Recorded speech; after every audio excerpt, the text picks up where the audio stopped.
Hello and welcome to Happy Foot, Sad Foot, your LAFC gateway drug and the only LAFC podcast that's in a rap beef with Lamar Hunt. I'm Travis Helwig. I'm Vince LaRosa. I'm Darren Miller. Welcome to our preview of MLS. Lamar Hunt's dead. Yeah, who do you think did it, Vince? Keep going, Darren. Hey.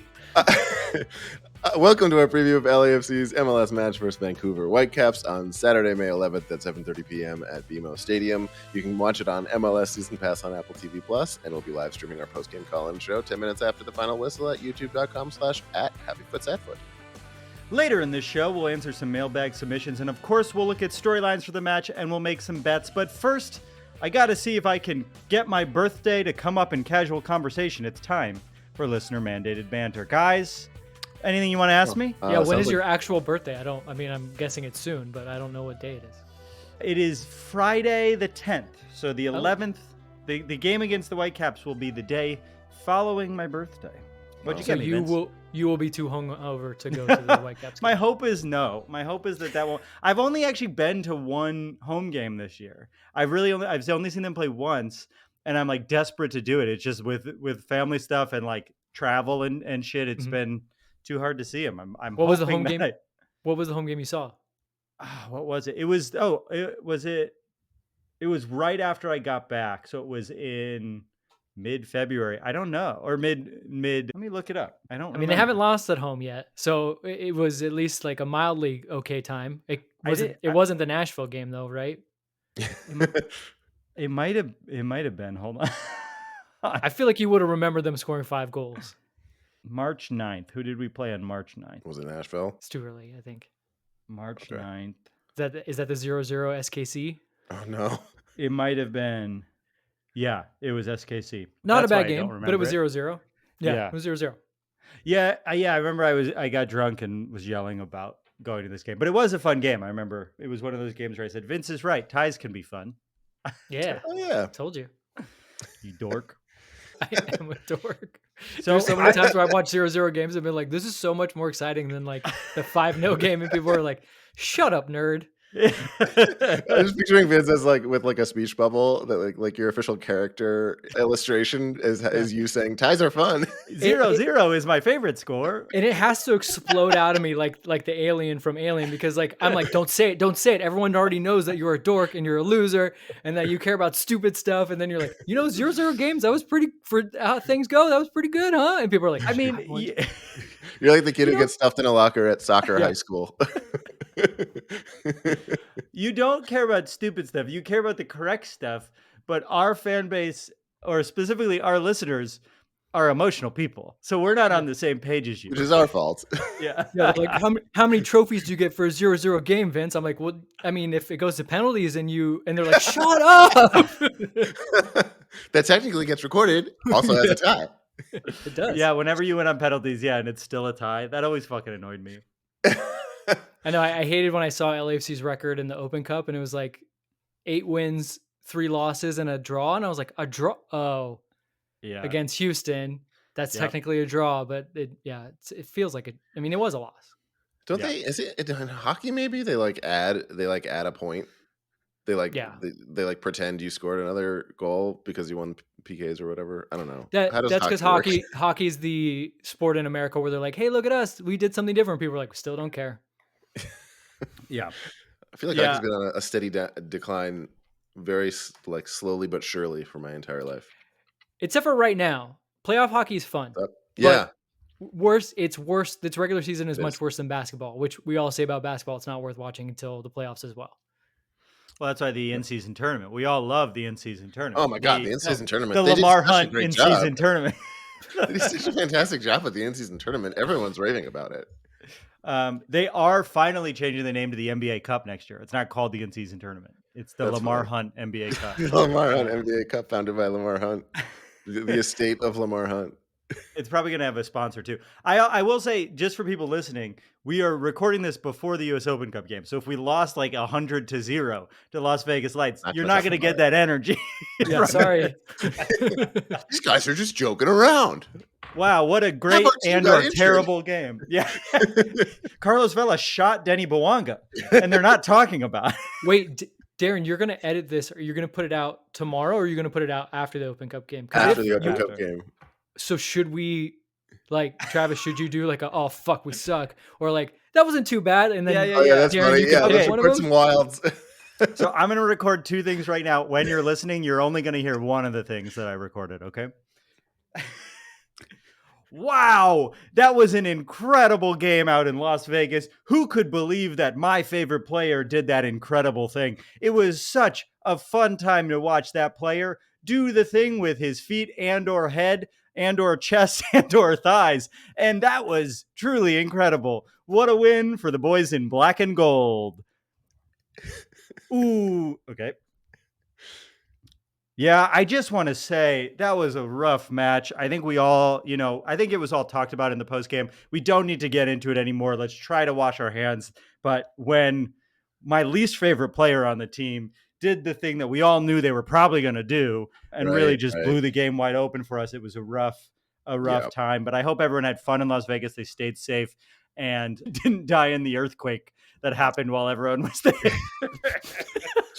Hey, at least your bet did or didn't cash. Hey, as we all know, my bet did or didn't cash. Honestly, leave the whole thing in. What if there is, in fact, an earthquake? That would be cool.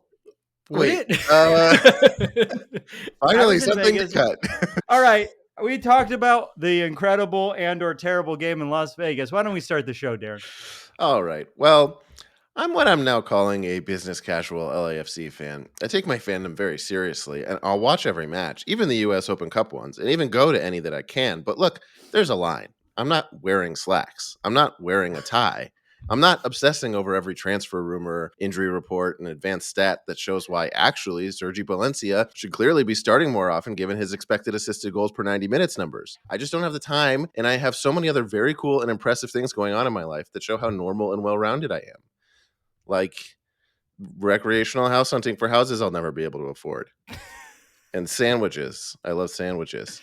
Luckily, my friend Travis has sworn off all non-LAFC distractions in his life so that he can spend all day in a zero-gravity chair wearing a hacked Vision Pro headset exclusively for LAFC content, hooked up to IV nutrients and a catheter, and unplugs from his LAFC matrix once a week to give us the important storylines beneath the surface of each week's match so we can enjoy it so much more in a segment we call Storylines.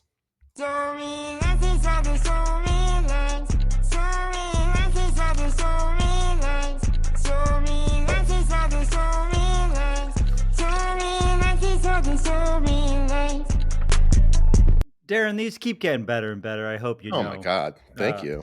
Only a year in. Yeah. It took a year, but I finally enjoy listening to him. Darren. There's the backhand. Dince. I come to you with word from the streets, and the streets have a question for you. And that question is the first storyline from this week's match, which is this. Is Hugo Lloris becoming a real problem? Hugo, our keeper, has won every trophy a man from France could possibly win.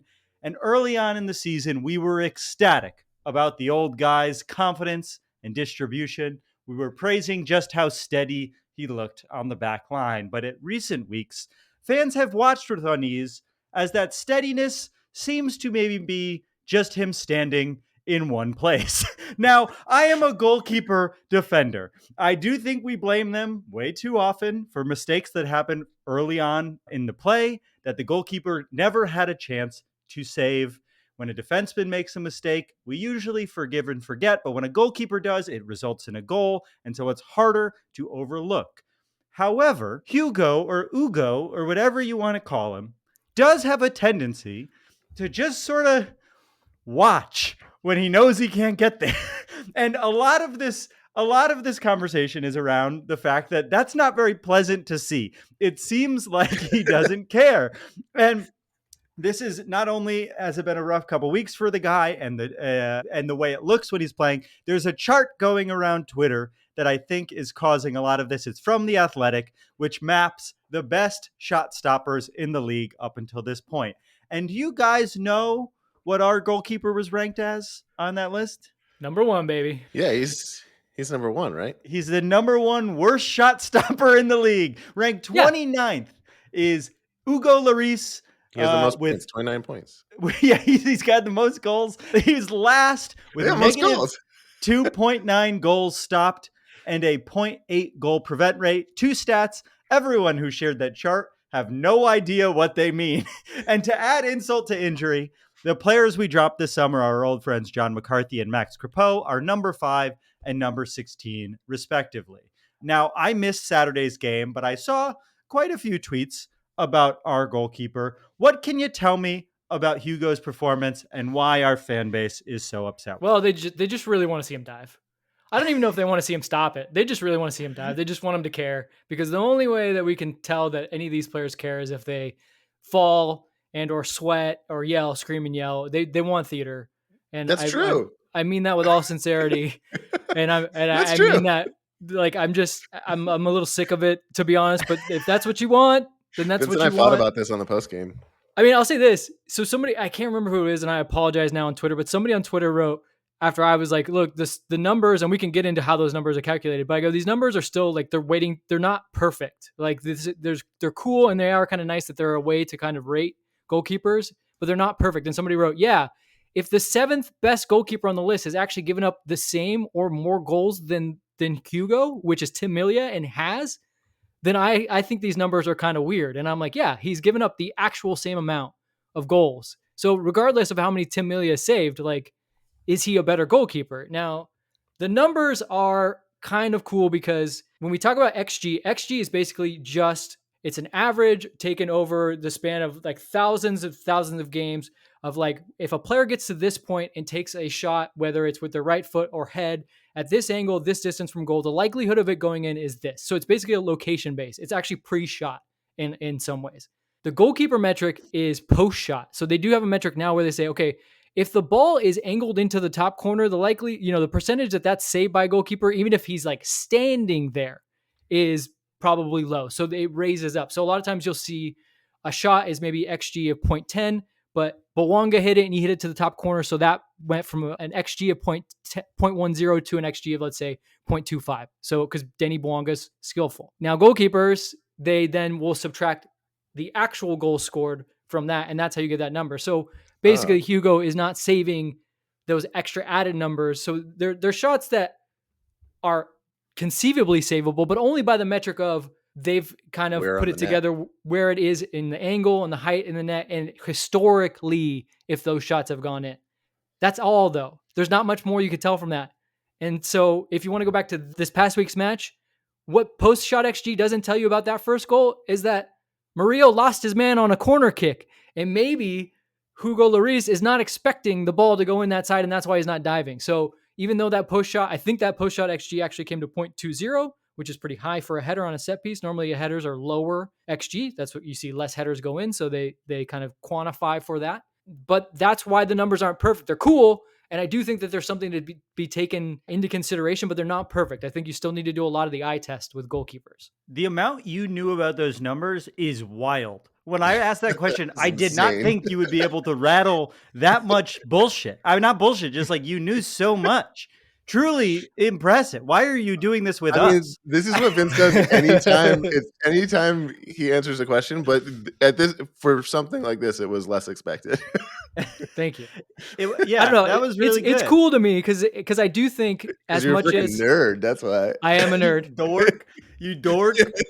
You like you like numbers, you loser. Well, you guys know the truth. It's me overcompensating for the same reason why it drives me crazy when people are like, just dive. Because I think we talk about the game and the game is so accessible that we say so many of the same things over and over again that they don't mean anything. Yeah. Like, oh, I just want somebody to play for the name on the front of the jersey, not the back. Shut up. Shut up. Like, they all get paid money. You guys forget that. Like, and there's levels to this, but like, come on. I just want someone to play for BMO. They have actual incentives. That's weird. Well, I feel that way. I feel like I should say something because I am someone who wants to see him dive. But sure. To me, it's two separate issues. Like, I agree with everything you're saying. I want to see him dive because I want to see that he's like got some heart in it and he's got a fire under his ass. And I want to see the same thing from all the other players because I think they're all kind of lacking that. Mm-hmm. And at the same time, I don't think that that's going to change the stat sheet. I'm not an idiot about like what will and won't actually affect how many goals he saves.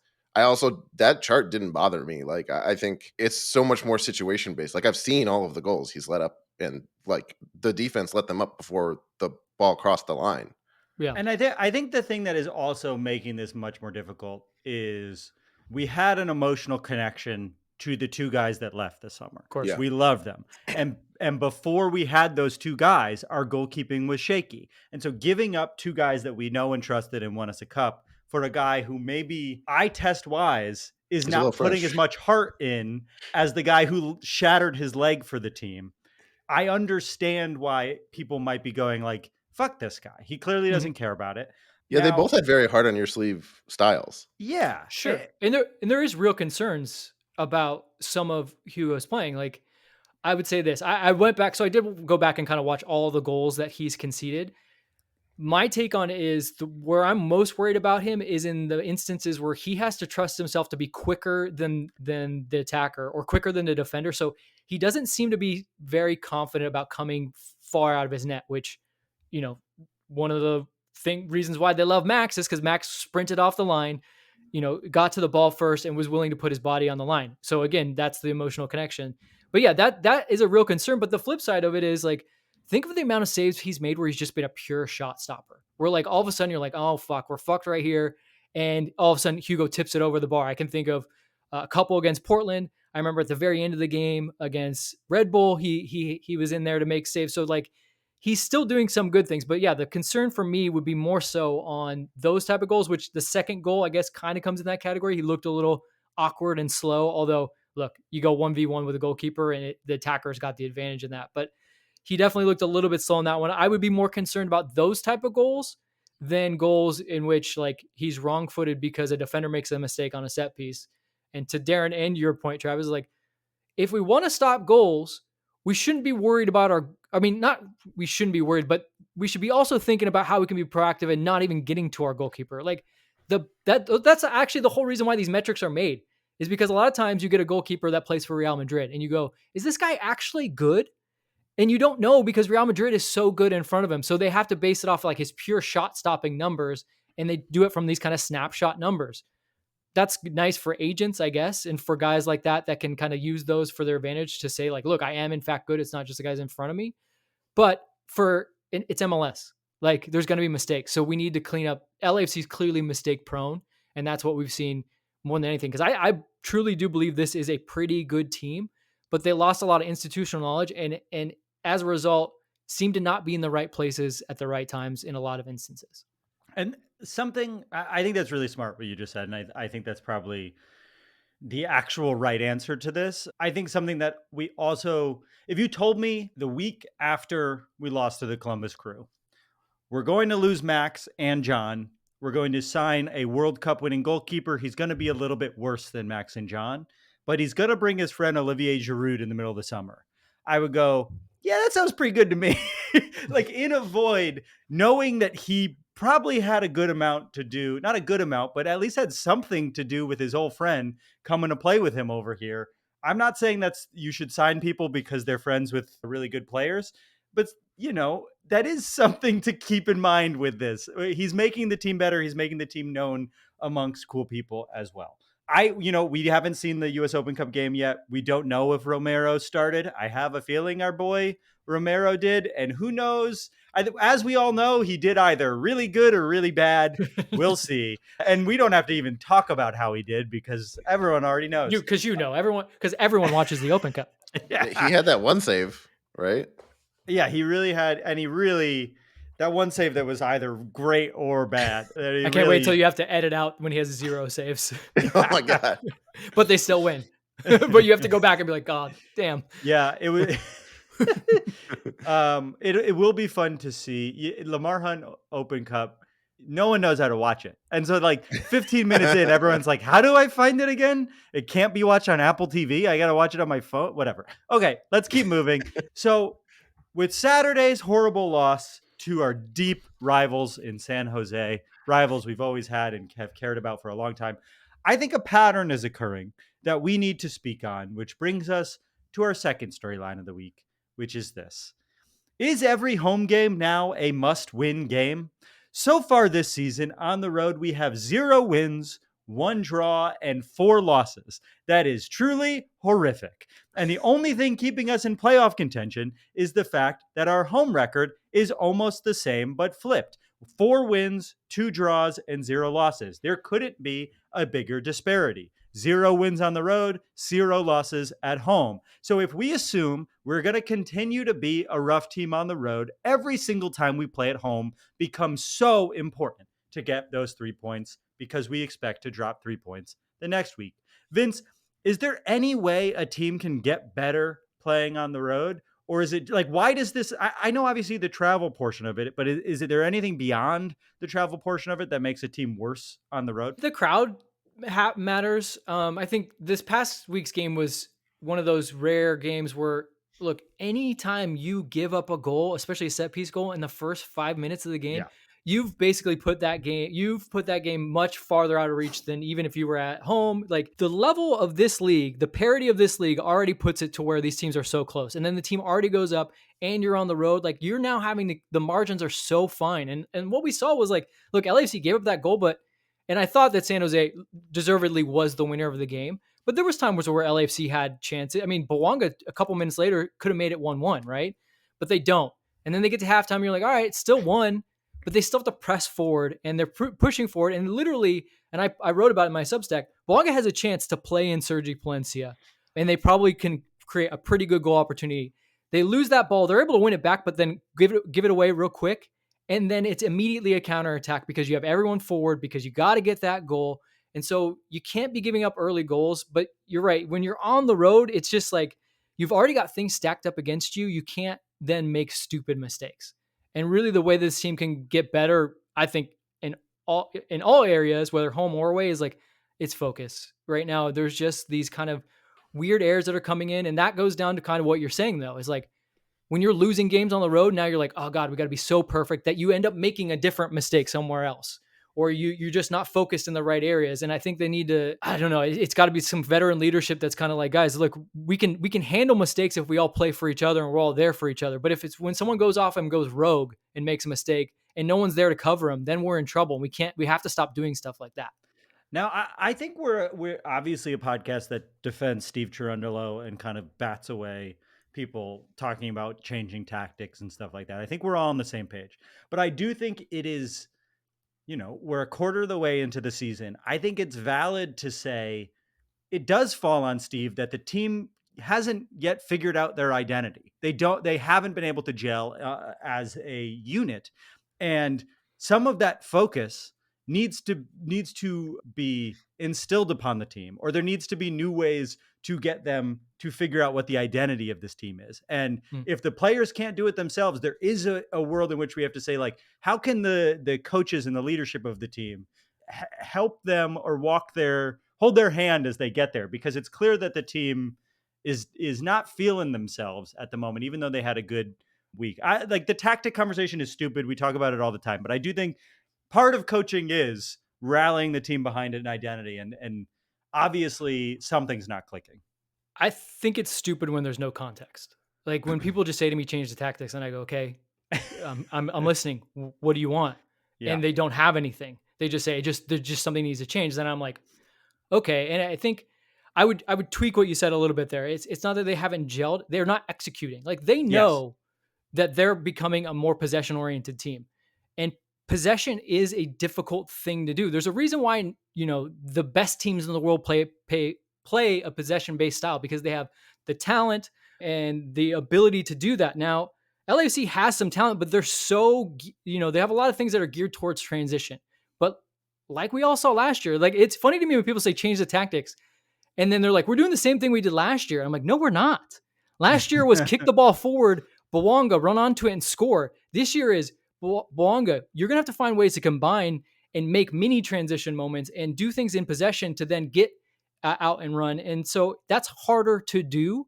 To your point, can they change it? Yeah, they can change it, but the change would be not to get better at it. I mean, it's not, you can't just say get better. What the change would be to simplify it. And simplifying it means maybe going back to a little more transition style. So it's like, where are we at? We're right back where we started from.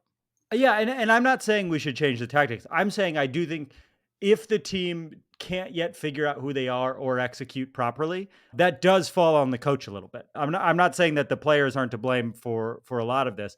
I do think we have to say it does trickle down from the top, whether or not people are feeling it. Darren, you look like you wanted to say something. I was going to say, have we talked about yet, like, what exactly this overall shift is and why they're making the shift from being a more transition-oriented team to a more possession-oriented team? Like, where are they looking to land on that spectrum? And is that just because, like, that's the players they have now and that's what suits them better? And it's as simple as that? It does suit players like Atuesta better. And I think it just gives you... Look, LAFC was so transition heavy. Like, they literally were just only looking for it, because when you get in the mindset of, hey, let's go forward and just figure it out in space, like, it's hard to then pull back. Mm-hmm. And so what that result is you lack some control. And I think Steve saw, like, look, it's one thing that we need it to score, but we also need it to defend, because we're not necessarily a great defensive team unless we have the ball. So he's using this as a double-edged sword in these games. And what we're lacking, again, I think is just it's just execution. And I would say, Travis, you're right. You're not asking Steve to just change. But I would say this, like, it's also not like he's asking them. I do think he's simplified it a little bit, because, like, look at Columbus. He's not asking them to do what, like, Columbus does, where they have, center back standing on the ball and actually inviting pressure. Like, there's levels to the possession. It honestly takes time. And I do think it's the right shift, because it just makes them more dynamic. I remember actually being able to be there in the 2022 season and seeing Steve on the training pitch, which they had more time, obviously, than the season after. And a lot of his advice to them was like, take what they give you. And so I think what happened was last season, it was just like, who cares what they give us? We've got Bouanga. And it worked for a lot of time. But Steve's now like, look, guys, let's get back to taking what they give us. If it's on, let's do it. But if it's not, let's find a way to connect some passes. And then maybe, like I said, a mini transition where basically you move the ball around in a way which you've disrupted the opponent to where now Bouanga's in space instead of just kicking it and hoping he can get there. So I just think that's where they're simplifying the game. Take what the team gives you, but the team needed to kind of relearn how to play in possession, because they hadn't for so long. Well, all of that brings us to this week's match against a Vancouver team we played 400 times at the end of last season, and I still have nightmares about it, which brings us to our final storyline of the match, which is this.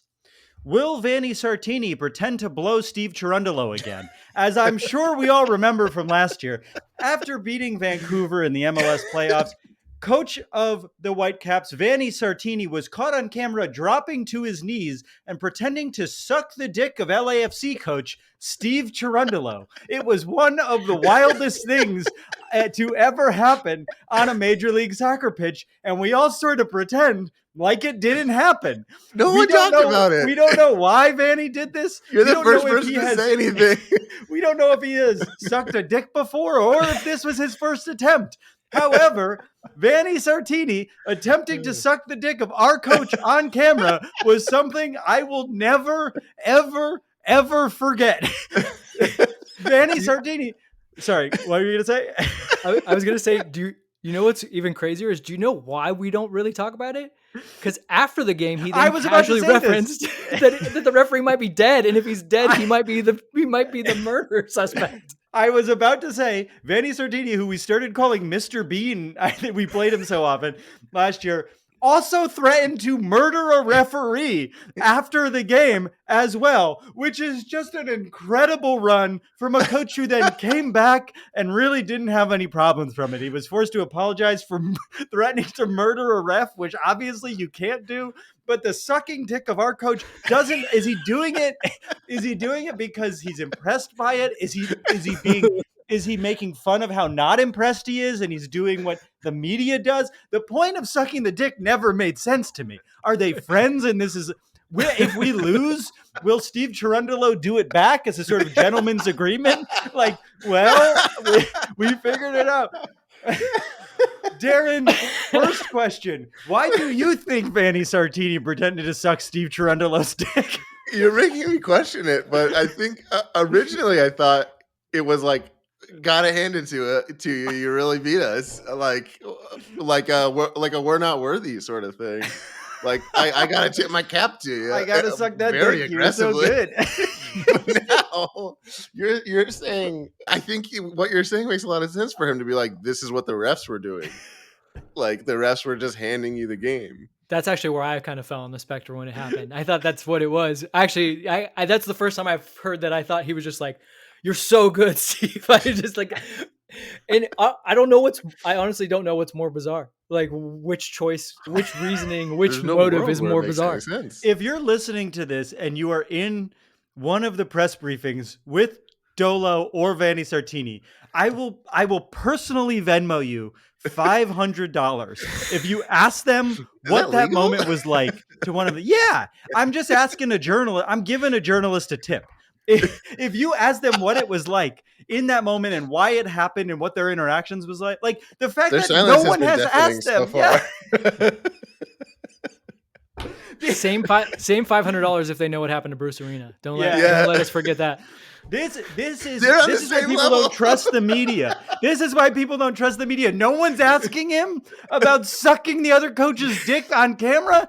What are we doing? Wait, I'm let's not crazy. clarify. He mimed it. He didn't actually do it. He keeps saying it as if he did it. But he dropped to his knees and jerked off the air onto his face. Yeah, he really did act it out fully. Vince, how do we match up against Vancouver? That was a thing on TV. That's the segue. Vince, speaking of pretending to jerk a man off onto your face, how do we match up against Vancouver? If you're one of those people that listens with their kids, I'm sorry, this happened on national TV. We need to talk about it. A lot of people watch games with their kids. Right. Well, look, we play well at home. So that's a good start for LAFC. But Vancouver's an interesting team because last year when LAFC was able to handle them, 7 out of the 8 times. Is handle the right word there? Probably shouldn't have used that one. No. When LAFC really gulped up the opposition. A lot of people mentioned that Vancouver might just be one star player short. They just lacked a little bit of quality, but they didn't add a star player. They just got better at what they do, and what they do is kind of they don't want the ball. They want to get the ball into the opponent end and then press, and then basically quick transitions, get Ryan Gauld and get Brian White into space and wreak havoc. And they have a guy in Ryan Gauld who isn't just a classy quality player, but he's willing to do the hard work. Honestly, he's a player that if you could just pluck somebody off a roster, he'd fit LAFC really well because he really presses and then has that level of quality. So they're guys you got to watch out for. But if you can be clean and you can be focused, you can neutralize a lot of what they do because they can only really play in one way. Now, can LAFC do that is the big question. That whole time I was just thinking about how I want to make merch. That whole time I was talking, I was like, what can I say? Because sports is really a lot of the language around sports can be two-way. And so I was like, how am I going to get away with this? And I'm like, I'm just going to let it fly. And if they laugh, they laugh. You did a great job. I was just thinking of the Joker meme, and he's see. You can't get it out. Vanni Sartini pretended to suck Tarantula's dick, and I'm tired of pretending he didn't. I just need. What do you think the conversation okay, so that happens, right? And then usually the coaching staffs go to their little areas before they talk to the players and just kind of be like, oh, the game broke down. What do you think when Steve walked in? He was like, you guys saw that, right? What do you think the conversation between the coaching staff was? Were they asking the same questions of do you think he did it because he was taking the piss out of us, or is he trying to say we're so good? And it wasn't just taking the piss out. He was he walked right into that one. I think they do interact right before he did it. So I think he explains to Steve what happened. I think Steve is the one who knows why he did it. And I bet Steve was like, that guy's he's a psychopath, whoever that man is. Yeah, because if he does it and then says, no, what I meant by it was, he goes, you could have just said something. You don't have to do it. Or just be like, these refs are all sucking your dick, Steve. I don't have to mime it. I don't need the pantomime. Hang on. Everyone in the crowd couldn't hear that, so I got to make sure they understand what I'm telling you. Imagine if that was one of those instances where MLS had them mic'd up. That would have been gold. Whoever has that, whatever MLS media person has that on a hard drive somewhere, we will also pay $500 for that. Yes. We have a running series of $500 offers for the good shit for the MLS. I just can't get over it. I mean, we don't have to talk about it anymore. It's just one of those things that'll live with you for the rest of your life. It's like 9/11, but it's basically 9/11. That's our 9/11. Never forget. That's Canada's 9/11. We've already made the mistake of forgetting, and we need to make sure that doesn't happen. Yeah, he's just such a weird guy. Like, there's something off about him. Like, I get that he's fun, but he has the energy of like a Cirque du Soleil performer. You know what I mean? Like, there's like some sort of like spindliness to it. Yeah. There's an elasticity. Yes, that's right. Well, I hope when you started this podcast, you got what you wanted out of it. When we come back, we're going to answer some listener questions about the team and just the world in general.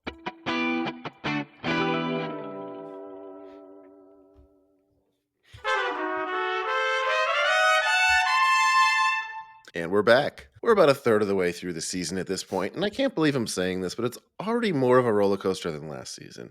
Every match seems to create more questions and provide no answers. Does any one match serve as an accurate example of who the hell this team is? With this much parity in the league, and even more so in the conference, does it even matter? Can we just cruise the neighborhood till Giroud shows up and hops on our back wheel pegs, and then we can pop wheelies and coast down the hill behind the school and beat our own top speed record till we eat shit trying to get air off the sick jump we made last summer? Is the band going to make it? All important questions. And we know our viewers and listeners must have more too, so it's time for a mailbag. You all sent in questions, and now we're here to provide answers with 100% objectively perfect accuracy. First question, why did Vanni Sartini suck? Sorry, unfortunately, cut it. Wow, so many people wrote in about this exact same issue. We did get a lot of great questions. Yes, thank you for sending them. For sending them in, everyone. But as we always say, if we don't answer your question, it's because we don't like you. Yes, please take it personally. If you send it in and we don't say anything, you're not allowed to listen to the podcast anymore. I'm sorry. Fuck. But you have to stay a Patreon subscriber. Wow, dark. We lose like half the Patreon. That was just completely uncalled for. I have a good one from Tom. It says, I hear a lot of folks on certain online forums. Online forum? Are you talking about Reddit, or is there like a secret LAFC message board? That would rule. There's probably a Discord. There's probably a Discord. Oh, that's true. There is a Discord. I miss itemized specific message boards. Those were like, that's when the internet was good. I hear a lot of folks on certain online forums wishing we played the young guys more. Why don't Ordaz, Duenas, and Angel, etc. play more? I noticed Vince tends to imply that they aren't good enough. Is that the case? Vince, why do you hate young people so much? Yeah, because I am old. I'm turning old this year. Look, there's a lot of things. First of all, and I always say this, like, we only know what we know. So we get to see the games and we figure these guys aren't cutting it. Maybe the guy sitting on the bench can. And I understand that that's a natural way to think, but remember the coaching staff gets to see these guys through the entire week. So if they're not playing them, chances are Steve's job does depend on winning and losing. So he's not going to put in guys just for giggles because they're young. Like, he wants to win games. And if he thinks that these guys give him the best chance to win, then that's the case. I would say we haven't seen Duenas at all. So that's interesting. I would say that the midfield is probably one of the toughest spots to get into. So it's not so much that Duenas isn't good, but is Duenas better than Atuesta? Is Duenas better than Ilya Sanchez? So, like, I'm not saying he's not good. He's just not better than the options you already have, right?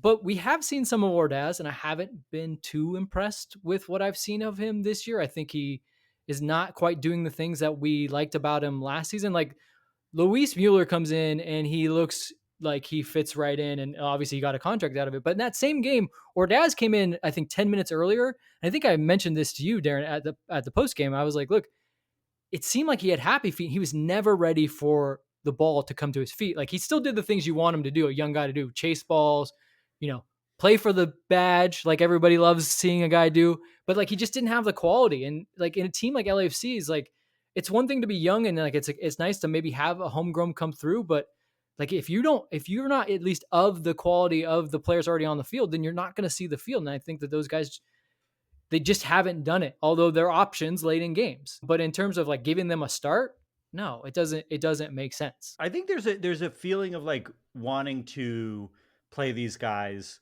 because it'll develop them to be long-term players for our team. But like the way that soccer works, players move around so much and are sold so frequently. It's not like you're drafting a young prospect in the NBA and they're going to play on the second string and eventually work their way up as they get older.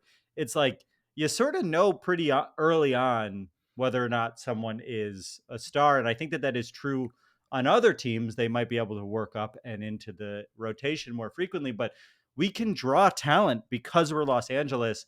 So it's going to be really hard for any academy player to break onto the main team. I think the best reason to play these young guys is show that they can do it and then sell them to other teams. I don't think any of these guys are going to find a ton of time in our rotation unless we get super fucking lucky, but maybe I'm being naive. This is a nerdy answer, but what this highlights is MLS lacks what they have all around the world, which is a good loan system. LAFC or LAFC and MLS in general, like you don't really see very many loans. Whereas like a team like Chelsea or Real Madrid or Juventus, any big team around the world will send young players to lesser teams in order to get these type of minutes that we're talking about and not fuck up their team. But MLS just does not really do that. One, probably because all contracts are owned by MLS. Like Andrew would probably have a better reasoning why they don't do it, but like they should figure out a way to do this, because could Duenas be playing for could Duenas be playing for San Jose? Maybe. Like, could he be out somewhere else? And then the fact that like the lower divisions are such a stark drop off. Like the difference, if you're Chelsea and you send a player to a top team in the championship, it's pretty good. It's like a pretty good facsimile of what like a lower mid-table team in the league is. But USL is not like any MLS team is walking through USL over the course of as we all saw in Las Vegas. I'm sure that's what. Right. I know that's gonna come back to bite me. Watch. You mentioning loans makes me want to bring something up, which is Stipe Buka is out on loan, which is up this summer, and he has not played well for the team where he is being loaned to. So there is a world in which Stipe Buka is back on this roster in the summer. Maybe we'll find somewhere else to loan him. I have a feeling they're going to try, but there's a world in which, because he didn't play for that other team, he might be back at BMO Stadium soon. Just something to remind everyone. We could be seeing our old friend Stipe, so be kind when you see him. We never doubted him. We never doubted him. And Darren, we you want to continue to not doubt him. Pick the next one? Yeah, okay. Our friend Spencer Porter wrote, hypothetical, 1-game playoff between LAFC and Inter Miami to decide the MLS Cup. Already very hypothetical. But you must play for LAFC. Meaning like me personally. Yes. Oh, no. What position do you play, and what are our chances of winning? As far away from Messi as possible, and maybe far away from Bawanga so I don't mess up whatever he's doing. So maybe you have to play, sorry, Kike, you're sitting, and Vince is getting the start. For once, the fans are getting what they want, which is higher Vince for the first LAFC. Team. I think that I was going to say the exact same thing. The safest place where I could do the least amount of damage is to remove Kike Oliveira, put me there, and hope and pray that I don't get an own goal on a set piece. That's really what it comes down to. Darren, what do you think? Well, yeah, I'm left-footed. So I think I would do well as left bench. No, you're not even going to play. You're going to be on. But you have to. I must play for LAFC. Hey, being left-footed is, it's something. Sorry, Denny. Looks like I got your spot, buddy. If it's Denny, the first chunk of games, it's not much different. So. I want to see you try to flip. I'll also not score. It'll be fine. I'll do the flip. You do the flip and immediately snap your neck in half. Great question, Spencer. We love you. Vince, you want to pick one? I want to pick one that's now not soccer, if we can. Yeah, sure. No. Okay. I like this. So since I'm asking this one fits well for me to ask to you guys. Other than soccer, Pokemon, or comedy, what is the thing you're nerdiest about? It's from Andrew Bauer. And that's from Andrew Bauer. And I think that's good, me asking you guys, because we already know what I'm a big nerd about. But Pokemon, comedy, yeah. Other than soccer, Pokemon, or comedy? No, there's no other. I don't have for all of us. Do you think I could understand what post-shot XG is and know about anything else in the entire world? That is the premise of the show, isn't it? I know what the answer is for Darren, I think. What is it? Sandwiches. Oh.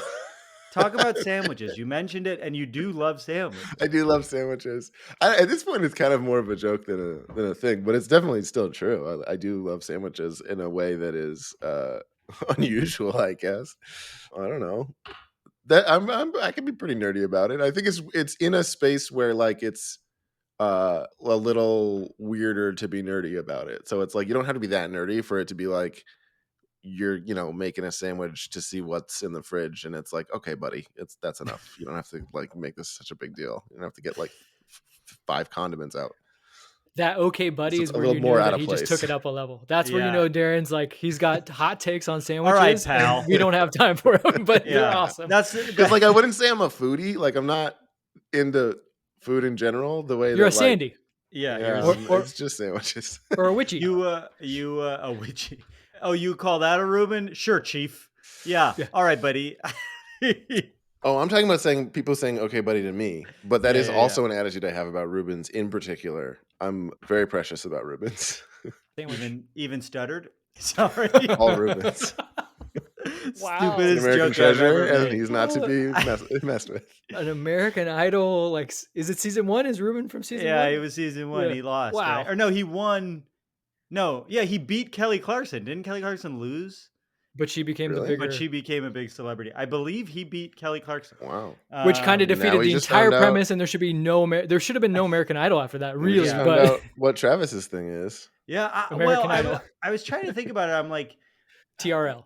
This isn't the answer, but right before I had this show during the pandemic, because I didn't know a lot about wine, I had a Twitch show where wine experts came on and I got drunk and they taught me about what I was drinking. So I got into wine that way because it made me feel insecure and poor that I didn't know anything about it. But I didn't stay nerdy about it. Now I just know a little bit about it. I think maybe the answer is, and this also started in the pandemic, is Survivor.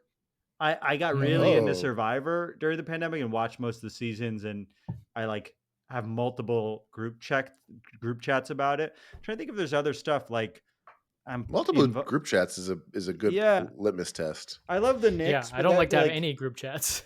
Okay. Okay. Darren and I will just text each other about the show, I guess. Yeah, makes a lot of sense now that you guys think back on it, huh? I don't know. I think that's probably at least the most accurate recent one. I mean, I was very into politics as a kid, but I care about that less. I mean, I'm a writer. I I write a lot. Yeah, I was gonna say, as like the amount of nerdy I am about comedy is way more embarrassing than the amount of nerdy I am about sandwiches. It's to an unhealthy and embarrassing extent. You have to have a different hobby, Vince. What do you have? I mean, I guess you were a musician. Yeah, I do. I love guitars. So I could get deep into guitars, and then the music that I like, or just I do love music in general. I'm one of those white guys that does have a lot of records, actual records, vinyl records. So I could get a little into that. Thing? Yeah, no, I do nerd out about. Well, you just think that it sounds so much better on vinyl, right? The fidelity. It's warmer. Right? Everyone knows that. Well, there you go. Okay. All right. I think we're running long. Why don't we do maybe one more? Let's see. Is there Let's one? A solid soccer one. Okay. Or do we? How about this one from Leighton Morrison? Will Giroud coming in actually solve any of our problems when it's so tactically contrasting with Dolo's refusal to play a true 9? I think that's something that's in the back of all of our heads. Like Dolo, in the 2 years he's been here, hasn't played a true striker, right? Vince, you just made a face. Because it's not tactics. Like that's player selection, right? You play with I think the player. Sometimes people say tactics and they mean formation, right? Which is one of the reasons why I have this problem with so many people when they say like tactics. Okay, you just want to change the formation, but like playing with just having a true 9, unless what you're saying is we have a 9 that like he only scores via headers. Like there was a guy that played for Mexico for the longest time, Borghetti. That was just an amazing. Like if you just like he was like the Zion of soccer, where like throw it up there, he's gonna dunk on someone, or like Blake Griffin back in the day when it was like just alley-oop all over the place. But like unless you're gonna do that, like there's ways you can play with a 9 that are like very tactically nuanced, and LAFC can do that. It's just they had Carlos Vela. Like you had to find a way to get Carlos Vela on the pitch, and he can score goals and he can play in a way that can involve your goal scoring winger. So that's why you did it. Now Giroud is going to do it in a slightly different way, where he's not going to drop into midfield, but Giroud is strong on the ball. He's able to hold off players, and he can basically hold the ball until guys can get around him. They're going to play more of like a hold up play, which I think we talked about on an episode way back when I taught you guys what hold up play was. But that's where he's going to do that. So I don't think that it's going to be that hard for Steve to plug in somebody like Olivier Giroud, and he's not going to have to change that much. Sorry, go ahead. I was going to say though, and maybe you should interject now, is like, is he going to be enough? Yeah, I don't know. I don't believe that he will be. And we kind of talked about it after the San Jose game. Well, I do think there's going to be more changes. I think they're going to have to make more changes to get flexibility, which means I think some of these guys, I don't know who it is, but I think some of the guys that are on the team currently will not be on the team in the summer because they do need some roster flexibility. And there are some areas where I feel like they can get better, but they really have to make moves to do that. There's one more question here that I feel like is very related to this, and we can keep on the same point, but it might add something to the conversation. Roger Carlson wrote, I've heard people say one reason Kamara is here is so the team learns to feed a 9 to feed Giroud. I know Kamara has not had a lot of minutes, but I'm not seeing it yet. But I don't have the greatest soccer knowledge. Am I missing it? Is it happening? He's had some great moments on corners. I'm looking for it in open play. I feel like that's a similar conversation in that, like, there's just more to it than playing for it with a 9. Yeah, and I think there is some to it where like they do want to kind of start to get to play that way. And the fact that like a lot of commentators keep saying it, I feel like Steve's probably saying that because the commentators that do the game have a conversation with Steve outside of the normal media availability, and he'll share some things that maybe he doesn't want to say publicly. And so that maybe he's kind of said, hey, we want to do this because we're going to do that. But what I'll say about Kamara, and to kind of his point, is like, we haven't seen a lot of him. And I think because he's not doing as well at those things as like they want him to do. I don't think it's a fitness thing because Kai looks pretty fit. Like he just seems like the type of guy that can stay fit. And he plays a position where like realistically, you don't need to have the lungs of, let's say, Ilie Sanchez or even like Ryan Hollingshead or Sergi Palencia. So I just like, yes, I agree with him. We're not seeing those moments where like they're playing into his feet. He's holding up the ball and then guys are playing off of them. And I do think that's one, maybe not his biggest strong suit, but it's definitely Giroud's. So it's like maybe the guys are eschewing that because they're not used to doing it, or they're not doing it because like he simply can't do it and doesn't want, like if my teammate comes to me in training, I've played the ball to his feet so many times and been like, yeah, just hold it up. And he's like, look, dude, I get it, but I can't do that. I'm not going to continue to do that to piss him off and then make him look stupid in the game. So these guys talk about these little partnerships and nuances, like I remember Ryan, I'm like going lengthy, but I remember Ryan Hollingshead saying like getting to know your teammates is a lot about what they like. He's like, I know Carlos, if I have the ball and I play it ahead of the defense, Carlos is going to look at me and go like, I don't want to run to get that, play it to my feet. Whereas Denny is going to say, yeah, go ahead and lump it. I'll chase after it. Or Kike is going to say that. So knowing those things about your teammates is important. But yeah, Kai hasn't quite brought it yet in the same way. And maybe that's the reason why we haven't seen more of him. I want to ask a quick question, and you might not have an answer to it. Do you think when you're saying some of these players will not be on the team, or at least not starting, do you think Atuesta will be on the team the end of the year? Yes. Do you think Ilie Sanchez will? I think he will. Pause is too long. Sorry, the pause was too long. No, I don't like it. He's our captain. I know. And I love Ilie. And he probably listens to this, and he's probably like, I hate no. you. But no, I'm not saying, look, the reason why I would just say is like, look, Atuesta came in, they kind of play similar positions. I know Steve doesn't really want to play with Atuesta at the 6, which is why we haven't really seen it, but we've seen in games that like, it makes kind of more sense with Atuesta at the 6, and maybe Ilie gets redundant at that point. Now, the part of me that says Ilie doesn't go is like, he is, a big part of this team. I think he's the heart and soul of this team, but also like, what extra value does he have to another team? Does another team want Ilie Sanchez so badly that they're going to give you $800,000 in GAM, which you desperately need? And if you can't get that, you don't send it. What I'm saying is you don't send Ilie away just because somebody goes like, I'll give you $100,000 in GAM. Ilie Sanchez is worth more to LAFC, with the team than that $100,000 in GAM. So I that's where I kind of vacillate, but do I see a world in which he might not be on the team? Yes. Yeah. I just I'm trying to think about how to improve the current roster, and the redundancy in center mid really feels like a clear thing that needs to be solved. I don't think Ilie and Atuesta are. We've got a lot of guys on the back line, and not a high percentage of them that are inspiring confidence consistently. Yeah, sure. I mean, Murillo used to be the guy that we all looked to as rock solid. Turns out there was an Italian man next to him, really helping to prop him up a little. That guy was pretty good. Really helped him out. I think he's still on the payroll if we want to put him on the team. All right. Well, I feel like we answered a good amount of questions. We're running a little long. So thanks for sending them in again. We'll do another one of these in a few weeks. That was very fun. When we come back, we're going to make some bets.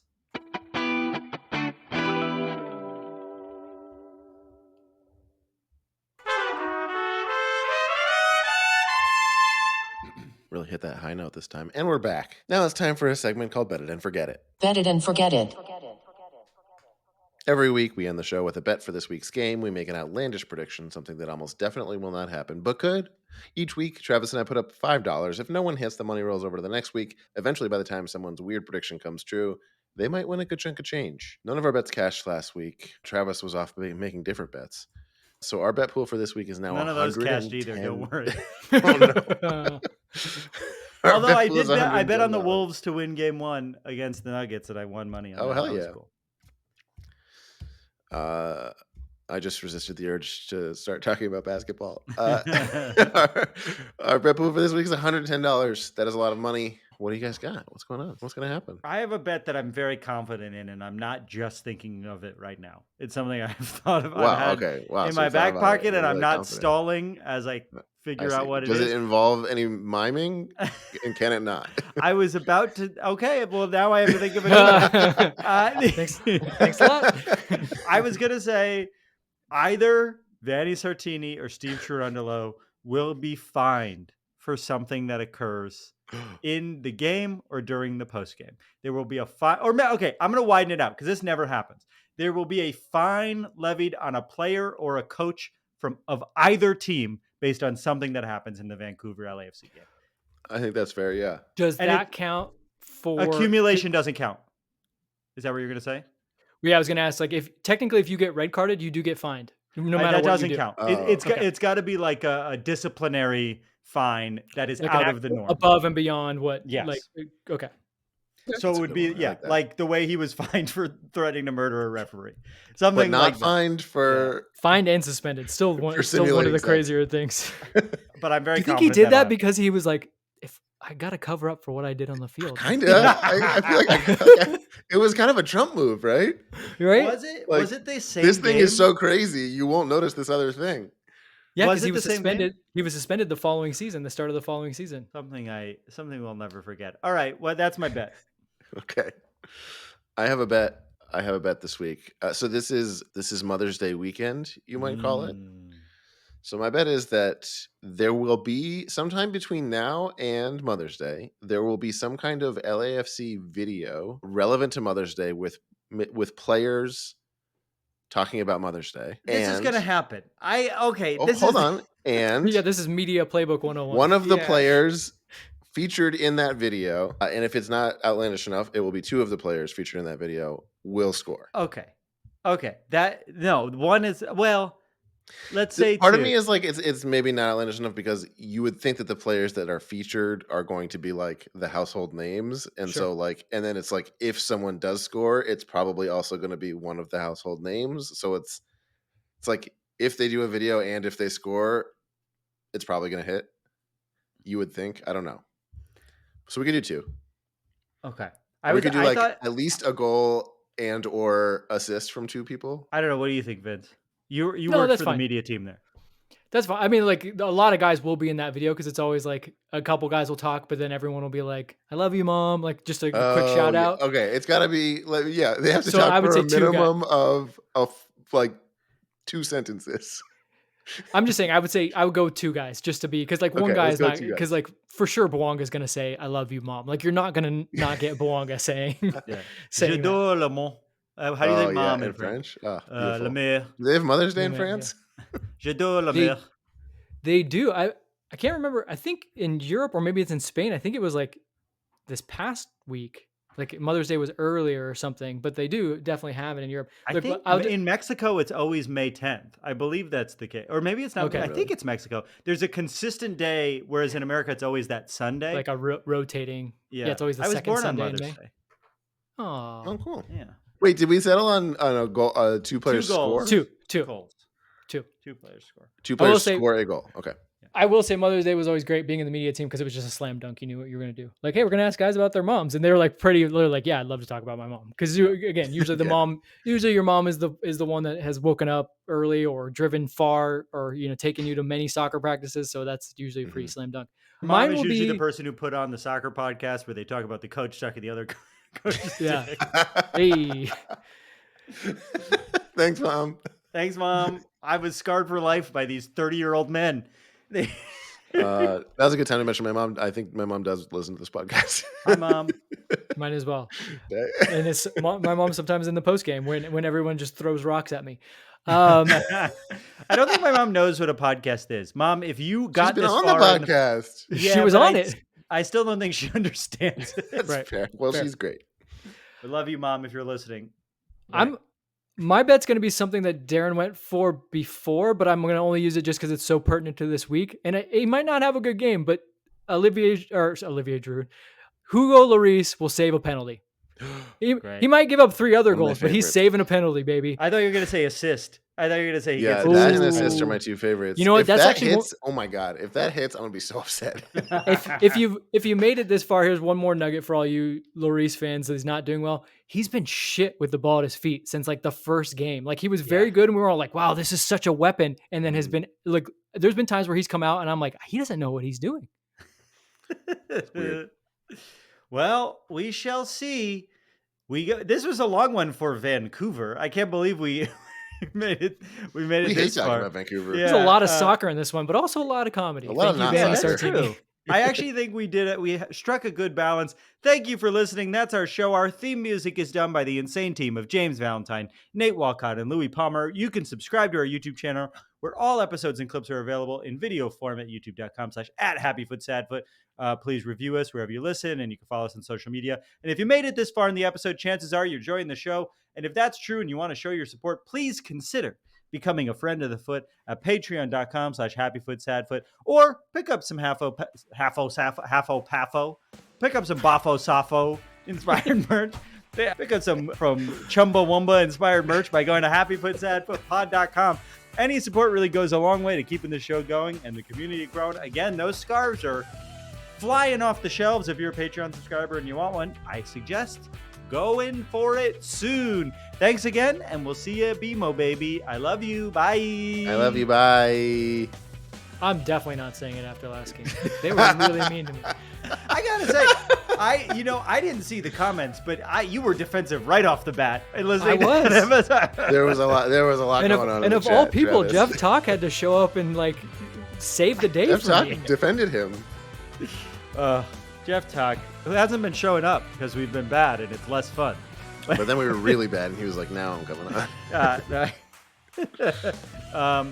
All right. Well, Vince, I guess one day you'll love them when your heart opens like maybe the Grinch. maybe when they love me first.